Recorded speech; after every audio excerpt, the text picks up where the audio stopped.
ನಮ್ಮ ಯಜಮಾನ್ರ ಹೆಸರು ದಾಸಯ್ಯ ಬೀಸಪ್ಪ ಅಂತ.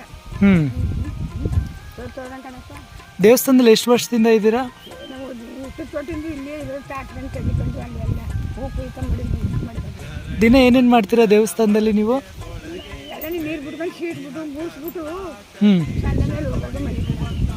ಆಮೇಲೆ ಬೆಳಿಗ್ಗೆ ಮತ್ತೆ ದೇವಸ್ಥಾನಕ್ಕೆ ಬರ್ತೀರಾ ನೀವು?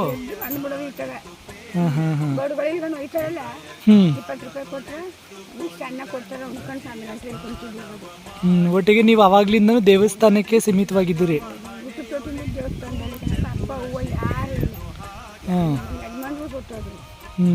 ಸ್ವಾಮಿ ನಾನು ಸಾಕಂಡ ದೇವ್ರ ಜೊತೆ ಇದ್ದೀರಾ ಬಿಡಿ, ದೇವ್ರು ಇದ್ದಾರೆ ನಿಮ್ಮ ಜೊತೆ ಯಾವಾಗಲೂ. 20 ರೂಪಾಯಿ ಕೊಟ್ಟರೆ ಈಗ ಹ್ಞೂ ಅದ್ರಲ್ಲಿ ಒಯ್ತಾರಲ್ಲ, ಹೊಲಕ್ಕೆ ಇಡ್ತಕೊಂಡು 20 ರೂಪಾಯಿ ಕೊಡ್ತೀನಿ, ಇಷ್ಟು ಅನ್ನ ಕೊಡ್ತಾರೆ, ಉಣ್ಕೊಂಡು ಮನೆ ತಂದು ಇಲ್ಲೇ ಮನೆ ಕಟ್ಟಿದ್ವಿ. ಹಾಂ ಸ್ವಾಮಿ ಬಂದು ಗುಡಿ ಒಳಗಿಂದ ಅವನ್ನ ಹಾಂ ಅವ್ನು ಬಂದು ಮನೆ ಕವಳ ಹಾಂ